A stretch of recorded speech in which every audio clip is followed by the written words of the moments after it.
Hi everyone, and thank you for joining us today. I have met few of you all. I've not met others, and it's good to connect with everyone. In very ideal circumstances, we would be probably doing this face to face. We started this small group discussions on specific topics in the space of L&D and HR. Either on breakfast meets or as high tea meets. But given the condition, we thought instead of discontinuing, we might as well as just, bring in experts together in smaller groups and continue this conversation. And that's really the intent of us reaching out to all of you and wanting to engage to understand what exactly are your organizations doing in the space of new hire, strategy, L&D, and what are your plans and how have things changed? I guess before we get on to the conversation, may I please request all of you all to, a quick introduction of what your organization, and what is happening in the space of new hires in your organization. If you could just do a quick round, and then we'll probably get into a discussion here on. Shanti, you want to start with you? I just go clockwise on my screen. Sure, Niti. Hi everyone, Shanti Sharma. I head learning and OD for ANZ, Bangalore. And how new joiner training has changed at ANZ is, of course, it is getting more virtual. It is getting more experiential along with being virtual. And if there is a proper opportunity, I'll probably detail that a little bit more. It is more about helping them understand the culture. I think we have segregated the onboarding pieces, which is a must know day one kind of a thing. And we have staggered the induction wherein the employee gets to know the organization much better in a staggered approach, wherein we have global leaders also talk to them rather than just India leaders. I think that's where has the COVID has actually helped us recreate that new way of inducting our employees. Thank you. Thanks, Shanti. Sridhar? Yep. Hi, everyone. This is Flight Lieutenant Sridhar from Hyderabad. I work for Value Momentum as the head of L&D. I have overall about 30 years of experience across multiple verticals. Coming to the new hire onboarding, we have been automating a lot of stuff in this induction process. Various assessments were moved on board, and all those preparations actually helped us to completely move the induction process or make it virtual. We have also done a lot of pre-work, in the sense a lot of HR onboarding process also been moved ahead of or moved offline. So that way the experience has been very smooth. But at the same time, we still feel that connect is missing in terms of the human touch. While video is there, people switch on, sometimes people don't switch on. There's always an option to use that. But still we feel, because we never went away from doing our weekly org induction for the last probably 3-4 years, ever since we have formalized that. Unless it is, so that is one thing we think is missing. Is apart from that, yes, do we have all the check boxes being ticked off? Yes, we are doing that. Thank you. Thanks, Sridhar. Ritu? Hi everyone, my name is Hi. Ritu, and I lead talent learning and OD for Walmart Global Tech in India. That's what we recently changed our name to. So we are part of the technology organization that supports or is on point for technology for all of Walmart globally. In terms of what's changed from a new hire onboarding learning perspective, I think the first thing that has changed is the acknowledgement that working from home and switching over to working from home has been difficult for all of us existing employees. It has been exponentially difficult for new joiners. And imagine, put the campus joiners in the mix who've never worked really. I mean, that sort of amplifies the whole situation. So we've been, I think, a whole lot focused on this acknowledgement, and therefore how do we mitigate and make it much more easier. So I'll further in the conversation I'll talk about what we're doing, but that's the problem statement that we've been focused on. So I did talk through it, saying we are focused on ensuring that we create the right experience for these user groups, and I'll talk about that further in the conversation. Sure. Thank you. Meredith?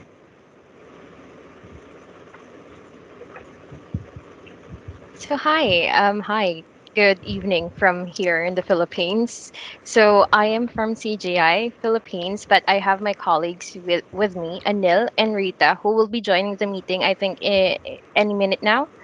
But to begin with, we had faced a lot of challenges in terms of integrating from the classroom setup to the virtual setup because we we we have always wanted our integration or our new hire learning strategy to be on a physical setup because we wanted to meet them and welcome them personally. It's just that with this COVID um, th- um, in in place right now, similarly to what's happening in India, is that everything turned into virtual, and it has given us a lot of opportunities to innovate, which is nice. I think it was, although it was forced innovation, but I think it's still innovation. And then with the changes that we have done, so we used to have our new hire learning strategy, or welcoming our new hires for day one, for just one day rather, but then we had to switch it off to 3 days, for 3 hours a day, to make sure that we don't get our participants bored, or we just keep them sitting in front of their computers talking to their monitors. And then we also tried to create a lot of activities that we can do online, like we have question and answer, we have different getting to know each other portion of the integration. But then also, one of the challenges into this new normal for learning and development is to really encourage them that learning isn't just within the classroom. So, because here in the Philippines, culturally, I think that most of the Filipinos are used to having the training in the classroom setup. We don't really get to take advantage of the e-learning platform or the virtual or the webinars back when everything was normal. But now that we are in this new normal, I think it's we are integrating, and it has been great so far. The amount of learning hours that has been spent over the last 5 months have been immensely incredible. Mhm. Okay, thank you. Thank you. And we hope to hear a lot more from you as we continue our conversation. Shalab, can I request you to give a quick round of introduction about Yeah, yourself, your organization, and what's been happening in the space of new hire learning and hiring in your right, organization? right. Good evening, everyone. I'm Shalav Agarwal, and I look after the training and development function at Ken Lifestyles Private Limited. That's the name of the company, and the brand we represent is Kenstar. We are present in four verticals, which is air coolers, small home appliances. We had just last December we have launched fans too, and we have a complete range of water heaters. We have a team of say 300 people on board, and new hiring, like you said, it is going on. The only difference now is we used to have a 2 day induction session at the corporate office where all the new hires used to come from all over India, and they interacted with all the department heads and the training team per se. Now, what the change has occurred is we are just having 1 day session, induction session on say online session, and it is the CEO addresses them. Then we have the HR policies, etc., which are rolled out, and Then it comes to the training team, which acquaints them with just a bit of a product. I mean, our lineup is such huge. We got almost 300 plus SKUs in our lineup. So getting them know that four categories, what are the products that we are dealing with. So that takes up time. And so what we have done is we have curtailed our content to suit one day, or even let's say the training team only does half a day session. The rest half is taken over by HR and CEO, and sometimes a bit of finance, because where how do they go about their expenses and things like that. How do they do that part? So this is how it is happening, and I mean, I probably might be sounding contrary here, but COVID per se has been a boon for the training team. I'll give you an example for that. Uh, Prior to COVID, we used to do, it was totally classroom based training. I mean, very little online training. And if I say the touch point was, say, 3 months, and if a person, our sales team, some person is missing for a particular classroom session, then the touch point will extend to, say, 6 months. But now we have been able to do each member of our team at least twice a month, at least twice a month. So that has given us a very good connect with that whole team. That is one. The second thing is, when in classroom training, it was a complete whole day training. Now what has happened is, we have curtailed. It's just we have shortened our material content to 2 hour. And initially when we did it on online platform, the team was not very happy, because in classroom it was always interactive session, but in Zoom or in an online session, the initial programs were not very interactive. So we sat down together, we brainstormed, and we came up with strategies how to make it interactive. And obviously we shortened it down to 2 hours. So sometimes it runs over to 2 hour 15 minutes or so, but we are keeping, and we are trying to do it either early morning or late evening. So we give the sales team the whole day where they can be in the field if they have to be, or do their normal job. So the training part happens either early morning or late evenings. So this is how we are functioning currently. Sure. Thanks, Shalabh. Srijit, can we hear from you? Yeah. Hi everyone. I'm Srijit Krishnan. So I'm part of Sony India Software Center. So I head the learning and development function. So for us, we started. I think we started working from home from March mid. For 2 or 3 weeks, I mean, we didn't have the orientation, but I think from April second week we started, and I think the last 6 months we hired like some 300 plus people. So a couple of things we did. One is to cut down the number of hours. Initially, I mean, generally it is a one full day session. Now it's like a half day, and also like the kind of engagement. We made it like a little more interesting, and a lot of videos, animation, activities, and things like that. And we started getting feedback. I mean, the uh, the feedback from participants, it's positive, because they've not experienced the classroom orientation. So whatever feedback we are receiving is positive. I mean, so far, all good. I mean, it's going well. Yeah, that's what we're doing. Sure. Yeah, Thanks. thanks. Jyoti, can we hear from you?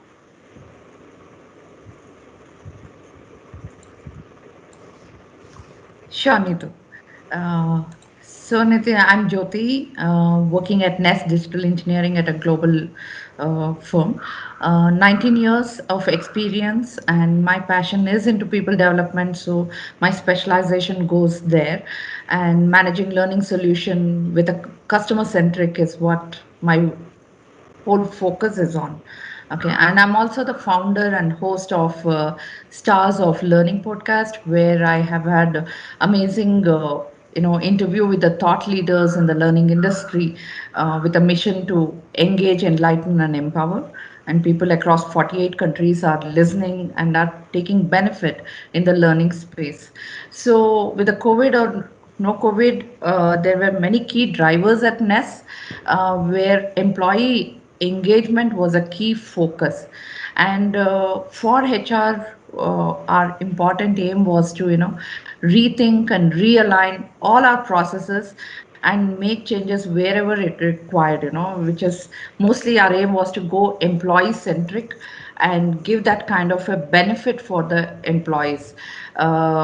Could be the process, making it user friendly, perks and privileges, and making internal community with the COVID warriors to support each other. And that was the kind of a mantra we played during, COVID hit us. From learning, the focus was on two things for us, aligning to, employees' interest. One was on the employee development, and the growth part, which is connecting it to their career path is what we were looking at. Thanks, Jyoti. Robinson, can I invite you to speak next, please? Sure. Thank you, Neeti. My name is Robinson Dasan. You can address me as Robin. I lead leadership development for Cerner in India. Cerner is a healthcare IT company. We're almost about 28,000 associates across the globe. In India, we're about 5,000 plus, and we're rapidly growing. So thankfully, the onboarding hasn't slowed down for us, and it's heartening to hear that the challenges are the same and the solutions are similar. One thing that we ensured was, apart from employee engagement, was to ensure that we are able to enable our new associates so that they're comfortable, everything from providing them with virtual machines to actually shipping out devices, and everything that they would actually get on day one is now actually shipped out and they have it with them. So that experience part is taken care of. We're also ensuring that they're able to buy essential office furniture as well, because that is so important. Things like maintaining the ergonomics to ensure that you don't have any issues because you're seated for so long.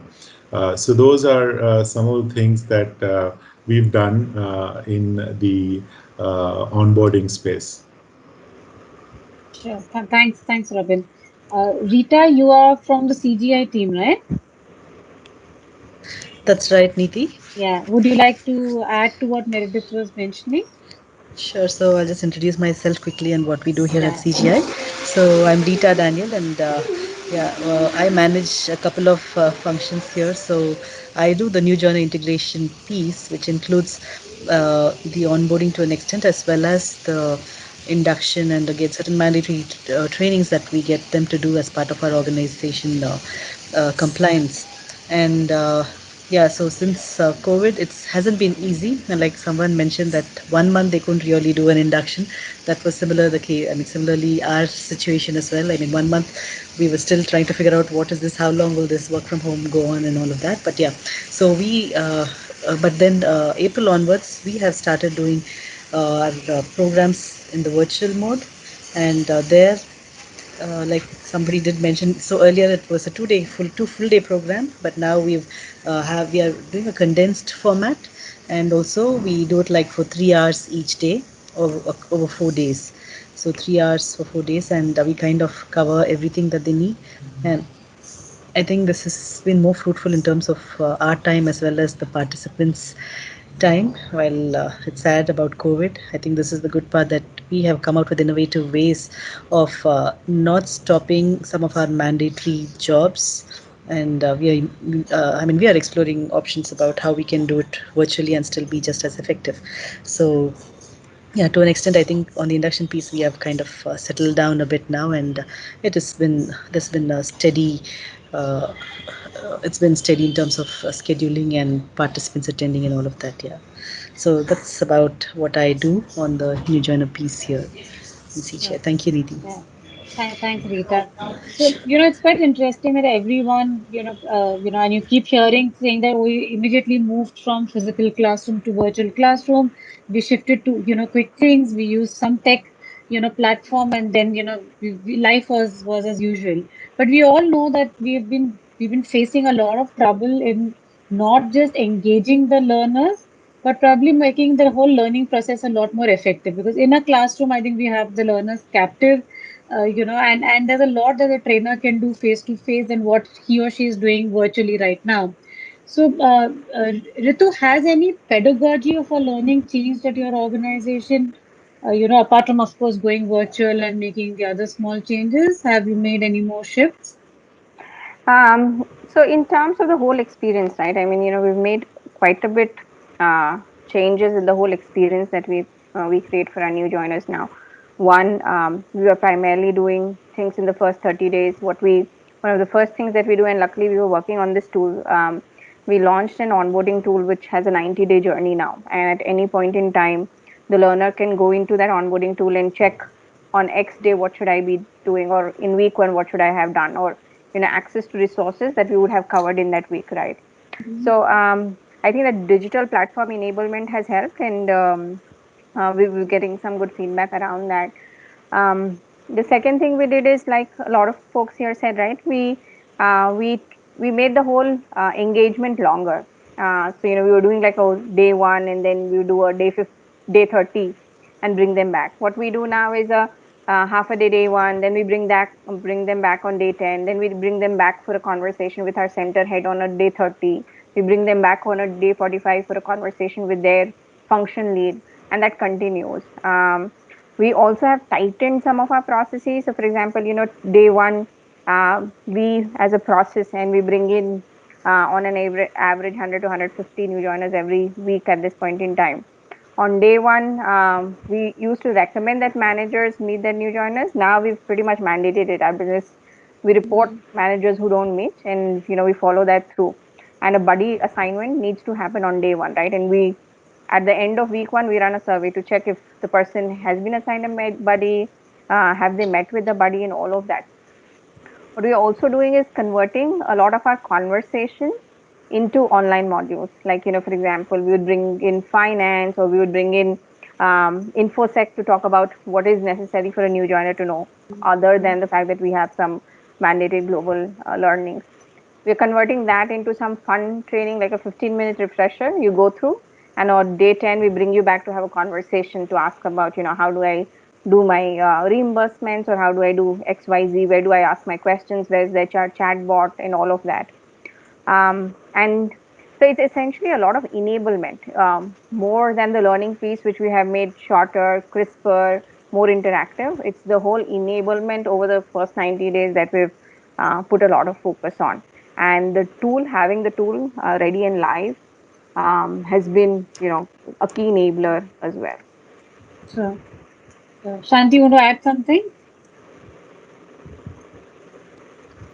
Very similar, Neeti. I think just a couple of things apart from what Ritu had spoken is we've created that structure wherein it is about, the enterprise leaders first talking to the employee in larger groups. Then it comes to the business unit or division, then the country heads, then the team leads, then their managers, and then so every week there is a further level of detail that is offered. Apart from all the other modes of engaging with our employee, we also have a social learning platform which is there for the first 90 days. They're part of that group, wherein they can ask questions. They can also share information about what they are learning about the organization. And because it's a global community of new joiners, it's very nice how they learn from each other from different parts of the world. Those are the two things I would add to what Ritu already mentioned. So, I've heard this from everyone that instead of doing an 8-hour learning, we are doing 4 hours or a 2-hour learning. So we are basically breaking the whole learning process into multiple days. But does that mean that a 90-day induction will get pulled up to become a 120 or a 180-day induction? Does that happen, or it's still going to be 90 days, but does the engagement hours come down? Is it? I mean, what's it with everyone? I mean, how does it work? So for us, the hours are also coming down because we are compressing a lot of things that we're doing or making it available in different formats, right? Maybe online, maybe some self-read or through a HR chatbot. So a lot of those things, the enablement, like I said, has become stronger, and we've now have multiple channels which provide that information. So in fact, it's all for the better. If we were to go back to even in class or bringing back new joiners, we hope to do that someday because nothing can replace that experience. We believe we'll continue to operate in this format where it will be a shorter in-person interaction. Yeah. Anyone else who wants? Yeah. In fact, I would like to add here, see, the Value Momentum operates in a pretty niche vertical in the sense we are recognized as one of the largest independent service providers to the insurance vertical, particularly in North America. So that said, we put a lot of focus on the domain expertise and domain competencies, along with the technology competencies. So in that way, our L&D engagement starts off taking the first input as a interview assessment itself, wherein, because as all of you know, we will never get the best fit. We'll always get the best bet. So that means 60 to 70% mapping is only possible, that too in the current tech scenario of diverse tools and technologies working together. When that happens, then that is where our typical induction is, while the org induction piece happens across one day, the complete assimilation is a pretty long drawn process, and that cannot be shrunk. Because fundamentally, when we are talking, it is not about just imparting knowledge or which link to click on the portal. It's not about that. It is about fundamentally understanding what needs to be delivered, why that needs to be delivered, and the entire domain structure. So in that process, there are multiple enablements which we have been doing. Fundamentally, what happened is in around 2018 later part, we rolled out Microsoft Teams across the board. That created a huge opportunity for L&D. Otherwise, we were always having the same struggle in terms of how do we bring people together into a classroom? Is the classroom big enough? Are the instructors available? All this typical L&D operational crap was going on. That fundamentally got addressed because of this. We have also created a lot of special interest groups. We call them communities of practice and MS teams, where specific technology focus groups have been created so that people can go there, they can start learning, interacting with other peers in that particular technology or domain area. Same thing happened even for the domain training. That way, whether COVID or not, we have already started moving in the direction. This kind of helped. We were kind of ready without realizing that we were ready for handling this kind of a scenario. That is, I don't see the time span getting shrunk at all, because that has to be given for proper assimilation and the ability to deliver productively. But lot of constraints which were previously the mindset issues have just gone away. Today, I don't have to really worry about, do I have a classroom free to schedule a training? Complete happiness in that manner. Thank you. Yeah, anyone has Can't any agree views? more, Sridhar. Niti, just to add to what Sridhar is saying, definitely that 90-day magical is required, and that attention span, time, you cannot compromise on it.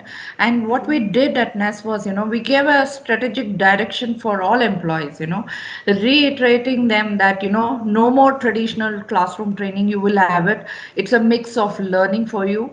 And we had that plan ready. Like, some are on the job, some are peer-to-peer learning, and buddy connect orientation would happen to you. And most important thing is you are accountable for your learning. So self-learning, from online learning to micro-learning, hands-on practice, that is what we ask them to pick up on their own.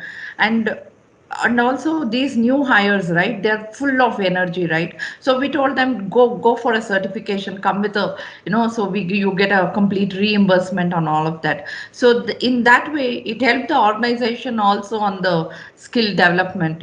And when we did the survey, right, this came out very prominent in the report.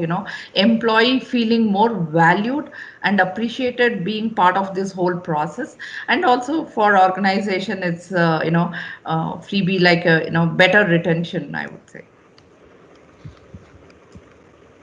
Sure, sure.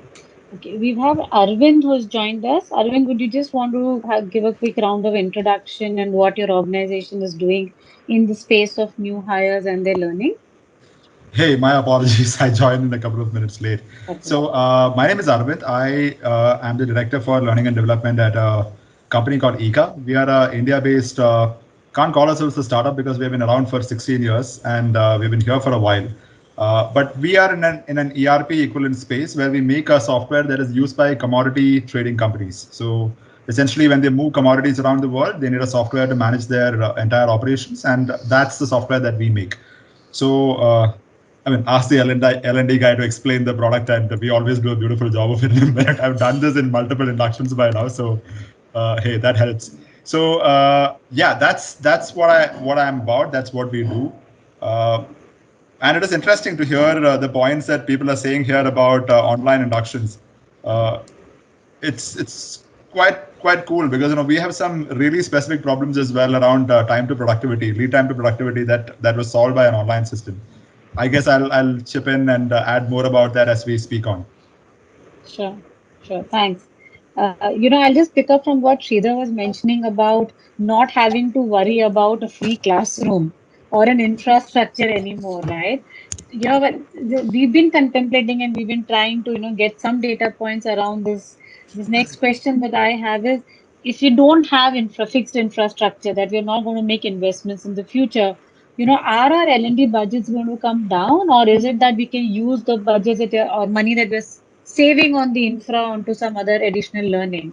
I mean, what's happening in organizations? Is there any thought process on how will it be in the future, or what's happening right now? Anyone? I mean, I would just, because this is just an informal discussion, so I'll leave it for people to just pitch in and talk about this. So it's interesting. I mean, so I'll just give a quick perspective here. I mean, when I was in a larger company, I mean, so Eka is a very small 500 odd people company.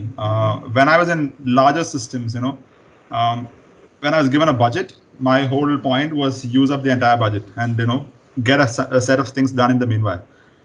In Eka, I keep saying that what I feel responsible for the money that we're spending. So making sure that entire value and ROI is recognized is an important part.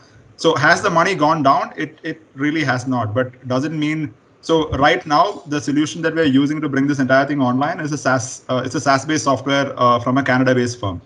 Now, I can get the same exact features from a very competitive large player. It would cost me $1.5 crore. The SaaS-based player from Canada is doing it for me for 4.5 lakhs, right?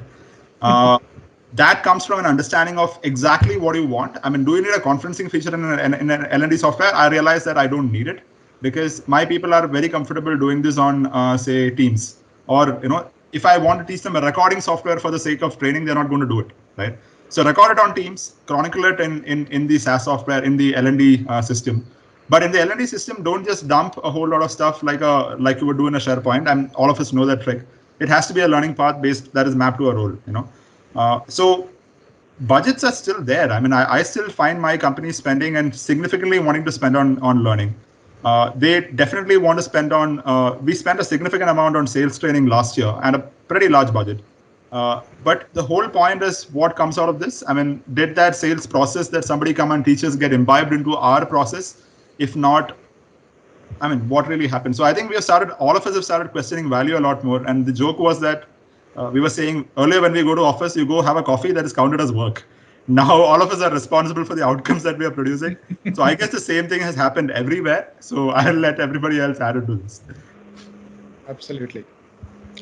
In fact, I think the budget thing is a very interesting animal. If enough budget is given, any idiot can run any function. That's my take on that. The fundamental thing is how can we conserve so that we can do more rather than spend more to do more. In fact, for the last 1.5 years, we have been trying to look at LMS, this thing, that thing, 3, 4, 5 experiments happened, a lot of demos happened. Finally, we figured out that bloody hell, half the job is done by anyway teams. If I can just create a small piece of workflow on the SharePoint, I'm done. But it took 2.5 years for us to figure that out, that there are easier and better and more controlled ways of doing things rather than trying to buy some world-class software, which may not be actually used at all.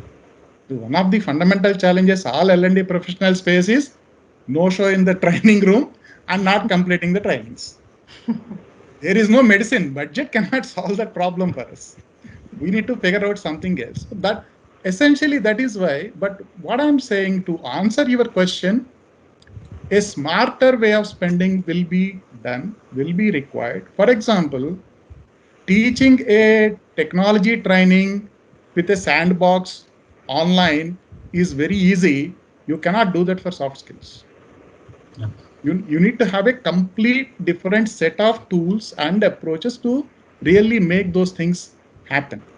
That is where probably I would see future investments going, probably in a mural or probably something else, which really brings in this collaborative space rather than, creating a huge server space, dump everything there, trying to link people.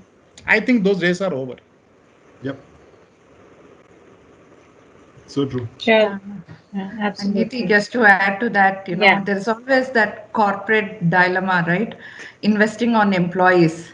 What if we train them and if they leave, and what if you don't and if they stay?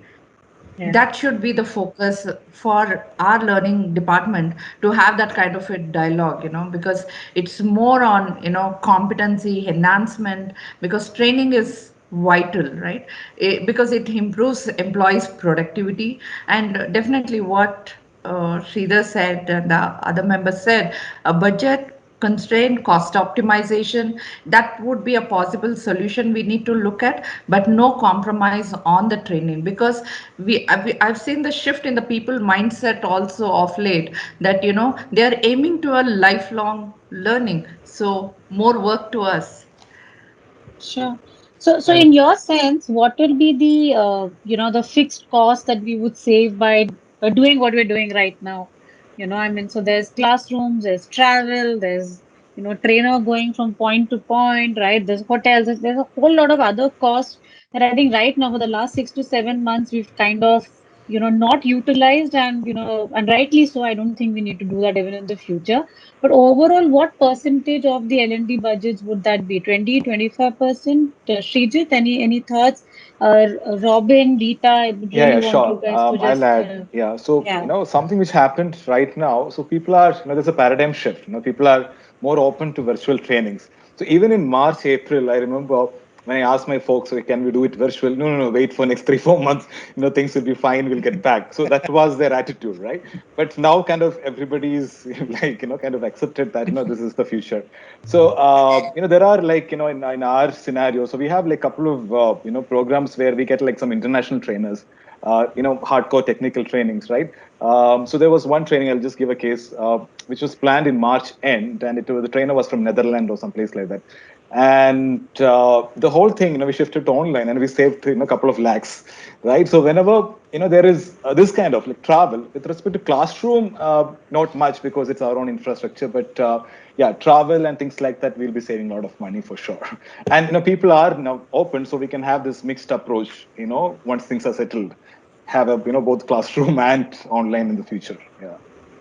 And Yeah. Niti, to add to that, I mean, while travel has gone down, what has also happened, at least what we are experiencing, is given we are chunking up training, it requires more setup time. And if we are working with external folks quite a bit, then those chunks become more expensive. So it is not really that the the budget hit on the budget is reduced. So that's an observation. And your other question on the budget, we don't see a constraint on the budget. What has happened for us is time has become limited, right? I mean, everybody is struggling to find that time, and that's the real constraint. And therefore, a lot of reusable things that is what we are focusing on creating. Self-help, self-use, because managers don't have time, new joiners don't have time. None of us have as much time as we used to in the previous scenario. So time has become a more limiting resource than budget. Just to add to that, when in April, May, we started scheduling our regular training programs, I suddenly found one interesting phenomena. My team was scheduling only 15 programs per month. I asked them, why, what is stopping you? They were in the same old mindset, because we have X number of classrooms, only X number of trainings can be done per month. They said, boss, in one session on Teams, you can have 150 people. You don't need 15 sessions for them. It took 2 to 3 months for that message to sink in after complete regular hammering. So it is not an easy thing. It's not about tool. It's not about a platform. It is about the way we function has to fundamentally go through a paradigm shift. The thinking has to shift. Otherwise, yeah, same old problems will continue. So I'm not a training guy. I'm a systems guy primarily, which is why I came in and I speak about SaaS solutions more than I speak about training. My apologies there to an extent. But when we came in, I mean, for the last 2.5 years, we have been on this online module and on this online mode. And there's a reason for that. Like I have a complex ERP product. I've got, when I came in, I had about 100 people in the company, and we were scaling to 400. And people would wait for 6 months for the experts to be free to teach them the product. And that's a crime, because we can't deploy these people. It's a waste of significant time. People are just sitting and waiting, and these experts are never free because they are always busy in deployments. So the whole point was, and when these guys would come in, they would ask very basic questions like, "Hey, how do you do these basic operations?" So and the expert's time is wasted. So we switched on to this entire thing, saying that all the basic stuff. We are not a training team. We are a learning team. So you do the learning on your own, and you come into the room, and then you train yourself. And so we did this live sessions only for one reason: that it is good to pace people. If you just give them a bunch of recordings, they don't learn anything at all.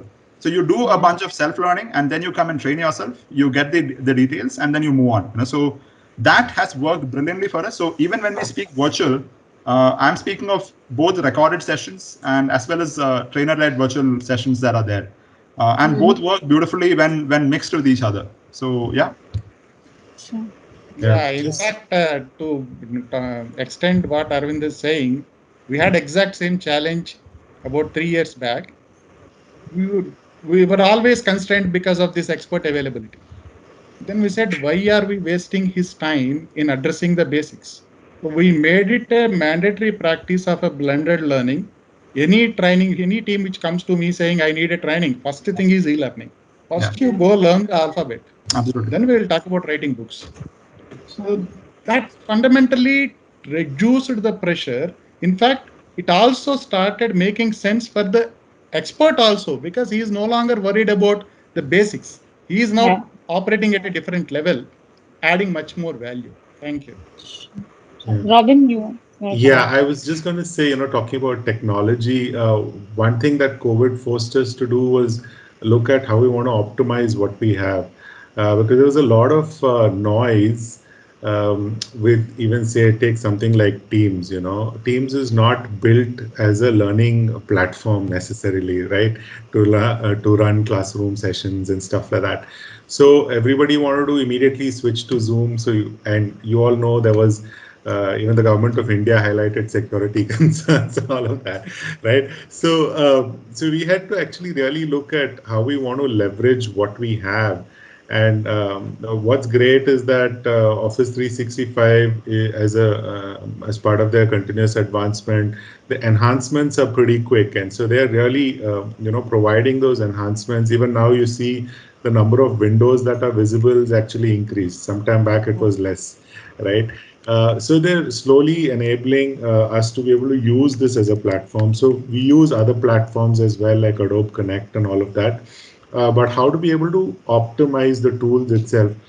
So to be able to retrospect and see what we want to do. So some of the things that a lot of teams have been doing is using apps like Power Apps on Office 365 to build more engagement, and gamify stuff and things of that sort. So that has also happened with tools. And I agree with the group that the budget per se has not really reduced. Absolutely. Okay. In fact, in our case, there is a positive thing as well. A lot of our clients now want to train on the product using this platform. So we have become a revenue generating team all of a sudden. Yeah. That's a good thing. It is a good thing, yeah. So, apart from obviously going virtual, using Zoom, using MS Teams and, apps here and there, something that we are struggling with is as L&D leaders, what is the technology that would be ideal for all of us, especially considering, let's say, new hire induction, which is a learning journey we are creating for 60 to 90 days for every employee that comes into the organization. What are the technology tools in a comprehensive manner, right? So not like one MS Team, one Zoom, one app here, one app there. What is it that will really help us, or help or make our lives easier? Any thoughts on that front? Yeah, Neeti, I would like to add here that Mm-hmm. we need to have a blueprint. I mean, we have to definitely use technology in any Mm-hmm. format that we want, and we have to have a blueprint saying that okay, during the first month, this is what needs to be completed. Second month, we'll be doing this, or it can be say fortnight. So we have to have a proper roadmap, and we have to execute. And it will be if say COVID disappears or the situation improves, say in the next 6 months. Post that, what will happen? It will be a blended learning. Yeah. No, as far as I mean, this is my belief. No company will go back to 100% classroom like we were there. Now there is no way we are going back to that because of people. Okay, I have a different view. Cost saving is uh, yes a primary objective here, and in my case, cost saving is huge. I mean, we were traveling all across. We were very few. Our team was not too big. We were traveling all across India, and it was a lot of expense. Now Mm-hmm. everything. I mean, for 6 months, we have made a lot of savings as such. We're Sure. doing everything online. So obviously, and it won't be. People might want to stay on to say online platform, but then like we have already mentioned, someone mentioned, we are missing that human connect. So to Mm. keep that, we have to have a blended learning scenario and a proper roadmap. So that will give Mm-hmm. you results. That will give you Sure. results. And Sure. in our training, that like I said, we do 2 hour capsule session, and post that what we do, we have got WhatsApp groups, and with different categories, different regions, etc. And we provide them small nuggets of whatever we have done. What are the Mm-hmm. basic main fundamentals there? So we provide them small nuggets. So they'll see just a say 2 minute video or even a half-minute video or some major portion, say a total lineup, cooler lineup in one sheeter. So they have on their phone. So when they're in market, I mean, see, 50 SKUs, it's hard to remember every time that these are the 50 SKUs. But if you have it on a screenshot or something, that it's very easy to correlate when you're in the Yeah. market, saying that, okay, we have in this capacity also, we have something. Mm-hmm. So that that's what I mean by blended learning and Yeah. a proper roadmap. So we Sure. are trying to mix and match. See, no one can say that we have arrived at say something which is giving you the best result. Obviously, for a particular company, it will give a better result, or if someone else follows it, how it follows, how it is rolled out properly or not. So that will depend. That will depend how are the results that you get from it. So So it's a continuous learning process for us too. So how to establish a connect with our audience. Like I said, initial first few programs, I mean, we were not happy. And so we brainstormed, and so we plugged in uh, engagements, questions, some small group activity, which, and HR is also doing it bit like for employee engagement. We had a beautiful session on the 15th of August, and we are planning again something on 2nd of October. So where each and every employee of the company, along with the family, because everyone, these are holidays, everyone is at home, so all families are included. So when the kids are there, it's boisterous, but it's real fun and real engagement. Sure. Anyone else? Yeah, Shanti. Yeah, I will tend to agree to Shalabh. I think it cannot be one tool that caters to all needs, because every organization will have a different need. The participants within the organization will have different needs. So there won't be one tool. I think it will be a blend of tools, and every organization will have to figure out what is the right blend for themselves. So completely agree with you, Shalabh. Yeah, and I think if I were to add, I mean, there's going to be multiple tools like everybody's saying. I think the only way we could possibly make it easier is to help it easier for the new joiners to find those tools, right? I mean, have them in one place, make it easier through chatbots and others to find. So yeah, just building on that. So my toolkit is very, very specific. I mean, it's custom cut to our needs. So I'm not sure how much it is useful to the others, but we use Zoom and GoToMeeting like anybody else, Zoom, GoToMeeting, or Teams like anybody else to record sessions. And now once it is recorded, nobody wants to come and see a session with a lot of disturbance in between. They expect a Udemy or a Coursera. So we use something like Adobe Premiere Pro to edit these sessions and cut them down to, without disturbances. We use something like Beyond, which is earlier called GoAnimate, if I'm not wrong, to add introductions in the beginning and end. I mean, so a lot of this is screen-based training, but if there is any bit of say some bit of introduction part in the beginning, that's done using Beyond. Then all this is put into Thinkific, which is our LMS. Now that allows us to create all the course pathways, certifications, tracking. It allows us to, so we don't track people on completion, we don't track on outcomes, but we track on how much they've learned. That is done using, say, if it is domain or anything related to product, we either use a sandbox environment to get them to do an actual demo, or we do an MCQ. So all of that is done in Thinkific. The one thing that doesn't fit into this module of teaching is the actual technical learning where you have to code. So there we have a partnership with a vendor who has again a platform where people can actually hands-on code, and we can measure everything from their effort to the number of attempts that they did to solve a particular problem. So that is what we use on that side. And finally, the one problem that we don't have a solution for so far, which Sridhar spoke about as well, is behavioral learning, and we have not really cracked on how the hell to measure this. So if anybody has a tool for this, please do let me know. I do see some apps around sales, etc., but I have my healthy doubts around this. So but the mobile learning and all that is done using Thinkific itself, because it's a responsive pages, so it does its trick. We use GIMP finally. We use it for posters and communications. We realize that it's equally important. It's as putting the course on this thing is sending out mails to people and telling them that this is here, go learn. So this is our toolkit. I mean, we take HR people to do this job, teach them this technology on the job in 3 months. Some of these people are now valued by our pre-sales team because they realize that a person who knows the product and can make these videos does it much faster than, say, a designer and a code and a content writer working together. So hey, that's what we do. Yeah. Kudos. So Niti, just to add to what Arvind was talking, he was talking on the behavioral, right? So I'm a behavioral facilitator. So, I have started with some things which is helping me. I'm also exploring a possibility.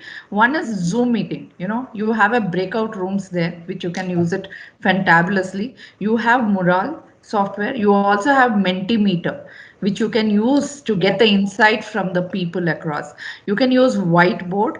And what we tell for the behavioral trainers, your content can't be the same what you were doing in the traditional classroom. You have to design it more inclusive of, making it more robust from the screen point of view, and also the trainer energy has to be that high, because some people don't switch on the video. We don't know, but are you equipped, are you committed to pass on that learning? And that's the mindset we tell the trainer, do that way, and we have seen that progress happening. So last quarter, I say we have rolled out few behavioral programs. It was awesome. Arvind, you can reach out to Jyoti. Yeah.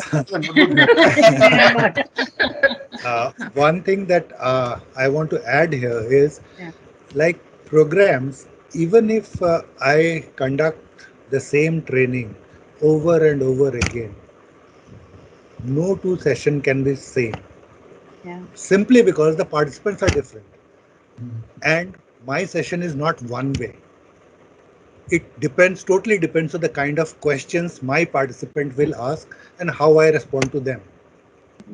And because of, I have 25 years of experience, 15 years were in sales and now 10 years in training.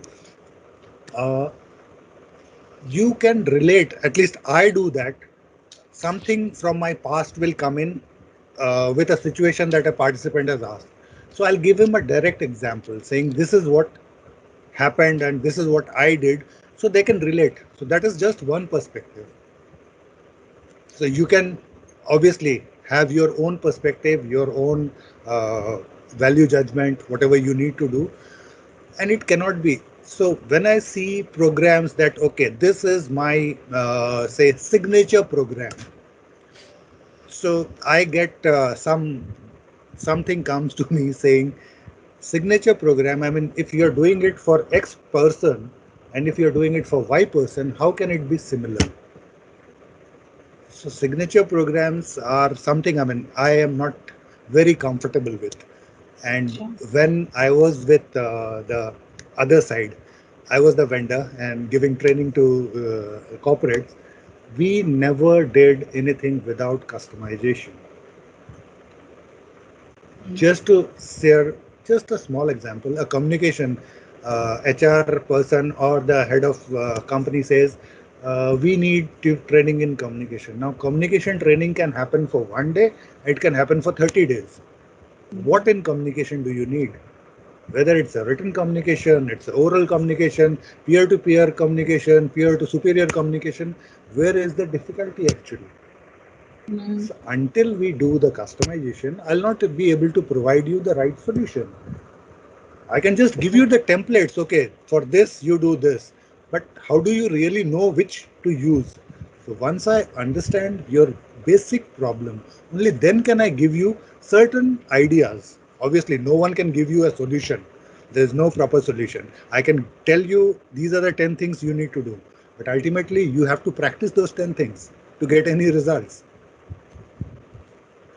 So with so much conversation on behavioral training, especially in the new hire induction, what percentage would behavioral training comprise and what percentage would be the functional technical training for you all? Okay, for me, I believe we are majorly a product training company. Because we have so many products. But I believe we'll have to increase the functional or the behavioral component so that people understand that product cannot be a separate item per se. You ultimately have to deal with people. You can't sell product in space, right? You have to deal with people to sell your product. So how do you interact with people? So that is where behavioral angle comes in, and we have to increase that component. And this is my take on my company. Rest of us can have different views on this. Sure. Srijit, Rita, would you guys want to come in here? Yeah, so fresh hires, we have this, graduates coming up right now. So we have 20% behavioral and 80% technical right now, but we're planning to increase that percentage more. Especially the first job, first time and not even seeing them. So we're putting a lot of gamification and things like that. But otherwise, our focus is more on technical trainings. Technical training. Okay. Rita, would you want to come in here? We haven't heard Yeah. from you much. Sure, Neeti. Thank you. Yeah. So on the new hire piece, yes, inductions is one of them, and the grads training, wherein we are linked with learning partners, and it's again like how Srijit mentioned, it's mostly on the technical front. And yeah, on the behavioral front, yes, we do have a challenge in terms of how to get the behavioral trainings rolled out to these guys, and also measure the effectiveness. But yeah, we are leaning a lot towards uh, the e-learning modules that we have got. Yeah, so we are tied up with external, I mean, third parties. I think we majorly use at the moment, we are using Skillsoft. And yeah, so we are dependent on them for the professional skills piece or the behavioral skills piece at this point. But all the same, we are also having certain professional skills programs or the behavioral skills programs rolled out in the virtual mode. I mean, we don't do whole day sessions like we used to do. It's like about 3.5 to 4 hours a day is what we are focusing on. And these have been rolled out only like about a couple of weeks ago. And so we are yet to see how effective they are as such. But yeah, it's a wait and watch story now at this point. Sure. Ritu, is it any different for you? Or you also lean mostly on the technical training and the rest 20% to 25 would be behavioral training? So for us, it is actually onboarding is about assimilation into the culture and assimilation into the way we work, the tools and technologies, because we hire technologists at a lateral level or campus graduates. Campus graduates require a bit of technology training, basic technologies that we are using on the projects we are getting into. But for lateral hires, it is about, conversations around values, conversations around, for example, what are the tools from a development standpoint that we use, or understanding the org, etc., or a little bit of retail for if you're hiring folks who are not from retail and given we are in retail. So, like I said, a little bit of domain, a little bit of culture, mostly assimilation, and for campus tech. Yeah, in fact, if I can add a couple of lines here, it's an unfortunate fact that we are still going it with 2080 because all our managers only look for billable skills and no client has ever paid you for your communication skills or growth mindset. However, my take is that L&D should not be doing any of these technical skills. People are capable to learn. They are supposed to learn on the job. Correct? What is difficult is to bring in that behavior change. And if L&D is allowed to focus only in that area, the organizations will be very different places within a couple of years. But unfortunately, we don't. I mean, we have to live in the real world. Correct? That is exactly where I see the future challenge, where taking this as a new normal in a distributed scenario, the more interesting tool set that we require will be collaboration tools. It is not good enough to get into a meeting room in the Zoom. What do you do there? Previously, we had some ribbons or some balloons or something to do with. At least I could have done a newspaper tower with 4-5 guys together. None of those things are possible. So how do we bring that activity-based learning into the space of soft skills? This is my major challenge, at least. That's where I'm looking at. Unfortunately, there are not many games which facilitate that. Yeah. I was talking to my son, who is a avid gamer. I asked him, how do you have group games where we can learn rather than killing each other? But has anyone dabbled with the theatrical model of learning? We do a lot of theater. We are You do now, that? Yeah. we're now beginning to do a lot of games. So, for example, next week we are piloting game-based, escape room-based unconscious bias training. Yeah. So, yeah, we're beginning to use a lot of How does theater. theater work in a virtual mode? I mean, how does theater-based learning work in one of these situations? So it's very similar. So, it's actually live theater. We do as a backup, keep recordings where needed. But you have theater artists from their own Zoom, and there are companies who figured it out to do very well. I mean, so. Yeah, so I've been given to understand that that is one model that is working well, especially for the behavioral, or the soft skills, those kind of things as against the technical skills, because you can't, and again, behavioral training is a matter of habit. it gets developed over a period of time. It's not a switch off and an on button. So, which is why these different models are working much better than the conventional models of just one person standing and getting some activities done and stuff like that. And I believe so that there are props into it, there are case studies into it, and a lot of creative thinking happens there. So there is no escape for anybody in part of the training. They have to be involved with theater based. That works fantabulous. Right? and like Srijit was telling, for behavioral training, we need to keep on exploring the games. I mean, probably uh, the L&D team as such, the people that are here currently on the panel, we need to come up with new games where we can engage our participants and have them have, because learning is best when it is fun. Yeah. When it is fun. So we'll have to make them, instead of just a boring, say, sitting in front of a screen, if we can make them do some activity and obviously build in that learning portion into that particular activity, then it will be much easier, because just see the kids. I mean, those are, I believe that whatever we are doing, we say conflict management or say negotiation, just look at any kid how he or she negotiates with the parents or anyone else.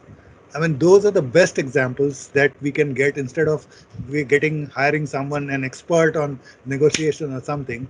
He'll give you he will give you examples which probably, if he's a foreigner, he'll give you examples which probably you can't relate to, but each of us have seen some child negotiating. So that scenario, similarly, I mean, it immediately pops up into our mind, and we can say, okay, yes. Now, when you think about it, you can say, yes, this is the technique that he's using. This is what he's using to persuade his parent or grandparent or whatever. This is what is going on currently. So if we do some deep thinking and come up with small nuggets, they don't have to be very elaborate. We can come up with something small. So in a 2 hour session, if we can plug in two such elements of say 2 minutes to 2 to 5 minutes, that will serve the purpose. Yeah. It's interesting. It actually starts up an entire line of thought with that I've been. So we have a new CEO who joined, and he has been asking us to tell him about the new accounts or the accounts that we have been winning, losing, etc., etc. Now, you log on to Salesforce and you realize that, you know what, for SaaS companies, the number that you convert is usually a very small percentage of what you pursue. It comes down to within 10%. And if you're really good, you get about 6 to 8% conversion, in the final as a deal. Now, which means that of 100 deals that you pitch, 96 of them are going to go waste, right? But you've spent time making these calls, you've spent time talking to these people, and the 4 that you win, you've spent time talking to multiple people, and all of them have a different thing that is important to them. Now, if you record all these calls and put this on a server and segregate it and clear it out, any person who's taking on, I mean, what triggered off this thought was what you were just saying about how do kids learn. They learn by observing. I mean, I don't need to tell a new salesperson, whether he's from the domain or outside the domain, that this is how you sell. The best learning is done using, seeing how you win and how you lose. And everybody is capable of tuning into that. But do we have enough information for them to, I mean, even an AI system will take a lot of data and compress it before it comes out with a particular algorithm. Do we have enough of information for these people to chew? Because if we don't, then they are going to wait that much longer for that information to come to them. So we have been insisting that every single call, every single sales call, whether it is an exploratory call, discovery call, signing the deal call, everything needs to be recorded. So it also allows us to avoid some surprises during implementation. That's a whole different story. Arvind, just to add on to what you're saying, now going forward, what I feel is, like you're stating, the L&D people and the technology people who can work, they have to be in very, very close liaison to come up with new solutions. They have to work very closely together, because then something new will appear, which will be beneficial for all our, the new hires, even the current hires, whatever it is, will come up with new solutions then. I think we should experiment with bringing some teenagers on board as interns. Yes, definitely we should do that. So they will kick our ass. Sorry for the Oh, you know what? That's exactly the fear. Brings a lot of transparency. And what crap are you guys doing? This is not the. In fact, I recall one interesting conversation. My son and his friend, we were traveling somewhere. So my son was telling him, this is the new game. You know, the first question that other guy asked him, how do I don't die? Simple risk management. We don't even think that way. Think that way, yeah. Core of risk management. How do I don't die in this game? That's pretty cool. He didn't say, how do I win? How do I not die? Absolutely.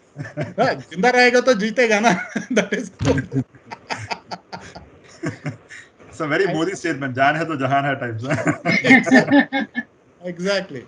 I think that is. I think you start with that goal and then work backwards. Yeah. Rather than saying where do I want to go. How do I not lose my job? Then how do I set? Absolutely. Yeah, absolutely. Yeah. So I know Sridhar has you have a hard stop, right? Yeah. I think you've lost. I'd like to drop off. I'm getting calls sure. and all. Then having Thank you guys. Sure. Thank you, Thanks, Sridhar. Sridhar. Bye-bye. Thank you. Sure. Thank you. Thanks. So, we have another 15 odd minutes. And one question that I have for each one of you would be, what is it that you would want to continue, especially in the space of the new hire, induction, onboarding and learning? And what would you want to stop, let's say Jan or Feb next year, when things really go back to some normalcy that is not right now. So, just one thing that you would want to continue and one thing that you would want to stop. Anyone, I mean. I think I stop. can start, Niti. Sorry. Go ahead, Ritu. Go ahead. I think we would, we are all eagerly waiting to start welcoming our new joiners in person. I think nothing replaces that. So we are, we want to stop doing the day one at least virtually. Everything else remains. So as a company, we've decided for our tech workforce, we are not going back to office. So day one, we'd want to go back and do in person. But the other reusable resources, tools, etc., that we figured out, we are just going to build on that. I mean, reuse, leverage is going to sort of stay instead of do it today and then we'll figure out about the rest of the days. So. Yes, Ritu, you stole my thunder, but still I'll go ahead. So, definitely one thing we are missing is the in-person connect to such an extent that employees who were onboarded in the last 6 months haven't seen any team member, including their manager, which is the only people they've seen is the tech support from where they went and collected their laptops, which is such a sad state. I think like Ritu, at least day one, where they're able to meet with their teams, get to know them better. It is very different to talk over a Teams call versus having tea and coffee and snacks together. It's a very different way of getting to know each other. That level of getting to know each other, we want to get back to. What we don't want to get back to is a day-long induction and then off to your business. We will want to continue that blended approach for the 30, 60, 90 days, but at least day one and intermittently being able to meet with the team is what we would want to get back to. Absolutely. Arvind? I'm one of those people who don't want to go back to office. And this works very brilliantly for me. You know why? Because earlier people used to just get into room and do trainings for each other, right? And they would not tell us, Here, all that I have to tell them is, hey, press the record button. That's all, and send the recording to us and we will do the rest. So that is definitely something that I want to stay on. And because of this, day one for us is not really day one. Because, whenever somebody accepts an offer, we already send them a list of domain trainings and a trail, in case, because a lot of people have their, worries about coming into commodity management, etc. So this is our way of reducing the lead time to productivity. I cannot send them product material because that is confidential to the company and I can't do that till they accept, but I can tell them all the background material, everything about the culture till they come in. So that is definitely something that I want to continue doing. What would I want to stop doing? I want to stop segregating learning by access levels. Like there are some trainings that are only open to some people. I mean, even if I throw everything open to everybody and 90% of my system is open to everybody, there are only 10% restricted trainings that are limited to a few people. When you throw open that, everybody in the company is competing at an equal level. Whether it is a fresher, whether it is somebody at a very high level, the only thing that is differentiating you is your willingness to learn and put time into it. So we have thrown open the system to everybody. I mean, whenever nobody is looking, I give a little extra access to everyone that I can. But yeah, I mean, there is still a lot of confidentiality around certain trainings, and I wish to some extent that they would end. I mean, that's a little more than necessary, as I would now say. So I'm hoping that would come to an end at some point. So access to learning, if I can call it that. Hello? Yeah, what we need to continue as such is, I mean, yes, blended, like I said, approach, online training has to continue, because there we can have as many people as we want as such. In a classroom, for an interactive session, we cannot have, I mean, the ideal size is what, 15 to 20 people. I mean, you can't have more than that to have an really interactive session. In online, it can be much bigger audience, and so I'd like to continue with that. The other thing is, I'd like, see, once the situation returns to a bit more normal, and we will have, obviously, we'll again shift back to calling the people for induction at the corporate. But then what is happening currently that I'd like to change is, currently our say department heads, they are all informed at least a week to 10 days prior to whenever is the induction is, but they're never prepared. They're never prepared for that. I mean, which is a very sad state, that a new hire coming in and you come in and say, "Mere ko abhi ye karna hai, so I don't have time for you." I mean, that's the message that you're giving. So I would like that to change. I mean, when you have that information, why are you not prepared for it? You can take out, say, half an hour of time that is required. You can take that out and keep that sacrosanct for what you're doing. So those are the changes that I'd like to see happening. I'm hoping blended learning works probably beautifully for you, because when somebody gets into the room and a new hire gets up and says, "Why is the company motto so?" and it really pisses off some heads. So maybe what, recording a part of it and then letting them do value add. I don't know, that worked beautifully for us in between. So that's what we do now currently. We are recording. I mean, the sessions that we are conducting, we are recording, and let's see now, since you are in the tech space, you are saying you can edit and things like that. We are trying on our own currently, but then we need to take some help and do a much better job of it. Adobe Premiere Pro. Spend a lakh on it. Worth it. Okay. Sorry. So Niti, just to add, for L&D, first thing I look at from my function point of view, we need to be agile. We need to be adaptable quickly to the things that are happening, because it's the survival, of the fittest. And we also need to wear an entrepreneur hat. That's what I keep telling to my team, like Sridhar said, right? Analyze the risk with the game, right? That's what we keep doing that. And the business continuity, how do you sustain that? So if you ask me what I would like to continue, give away is the traditional training methodologies, because virtual instructor-led training is doing wonderful, and cloud infra is something we are adapted to it, and embracing new technology is something we want to scale up. And mobile-based, app-based learning, bite-sized learning is something which will be a mantra, I think, going forward, like WhatsApp learning, all of that would continue. But the need of the hour is, not many had focused earlier on the employee well-being, the programs like emotional intelligence, health related issues, COVID related or ergonomic related. I think that would still continue as we go forward. So the future definitely remains uncertain, but then, it's all for the good, this change. Absolutely. Srijit? Yeah, couple of things which we'll continue doing. So we started generally we have this feedback form at the end of the workshop, right? I mean, general feedback, but because it's virtual, so we started connecting more with the participants now. So if it's a week-long training, so we use Microsoft Forms. So there are a lot of polls and things like that. and allow people to comment and connect and things like that. So that engagement and connection is more right now, which is something which I would like to continue, because otherwise it's like, we just let it go and, we take a feedback at the end of the day. So that connect, and also we are engaging the manager of the participants, right? More than how it was before. So those are a couple of things I like to continue, and also like things like we are very creative. Say for example, like now we started something called a virtual tour. So this freshers, right, or the new hires, the recruitment is online. I mean, virtual. Everything is online. They don't even visited our campus. So we recorded a beautiful video of the whole company, starting from the gate of Embassy Tech Village to each floor, and showing them the places and things like that, which we never thought of before, right? So now we are actually playing those videos and creating that virtual reality.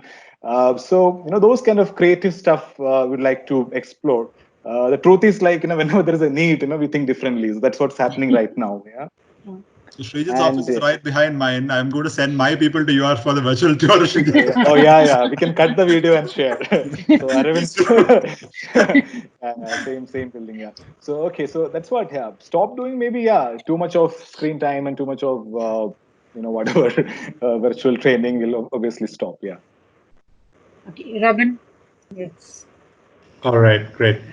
So, I mean, similar stuff to what everybody is sharing, definitely the blended approach. And one thing we definitely not want to go back to is the long drawn out sessions. Now that we've scaled back and compressed it to optimize it for the virtual space. And from an engagement point of view, I think even when folks get back, that's not going to change. People would want it to be crisp, and they'd want it to be relevant and not long drawn out. So that's something that we definitely want to look at, stop doing, because that's something people would want, right? Any solution that business looks at is the first thing that they ask is, I want training, right? So even though it might not necessarily be a solution, but so that's something that we want to look at in terms of stopping. So I think it's so interesting. I think I can go on for another hour or so talking to all of you all on what you all are doing and how we could improve the overall experience for our new hires. Srijit, your idea of doing a virtual tour of the office, I'm sure all of us are going to copy that very soon. New hires, and like Arvind said, unfortunately we can't take your videos, so we'll have to shoot our individual ones. But I think great ideas, great conversation. Yeah, Shalan. When it comes to see, when so many L&D people are meeting on one platform, I mean, the best way is to take the best practices out of everyone and use some on your own, some of them on your own. So that will give you results, because one person cannot think of everything, and you get a new idea. Okay, this appears to be something I can implement, and there might be a few ideas which appear to be very good to me, but when it comes to really implementing it in my organization, I might find so many hurdles to that. So we'll have to take all the ideas and see which will work for my setup. Absolutely, yes, absolutely. So I think we are closing in right now. Thank you, everyone. It was wonderful chatting. While we will continue our virtual conversations, I really hope we can do this in a physical room sometime, hopefully in the near future. So let's see. But yes, we'll stay connected. Thank you once again. I think it was very interesting even for me to understand and hear what each one of you all are doing. So good weekend. Stay safe, and we'll talk soon. Thank you. Thanks everyone for pulling us together. Learn to know. Thanks everyone. Thank you. Have a good weekend. Bye. Bye. Have a week.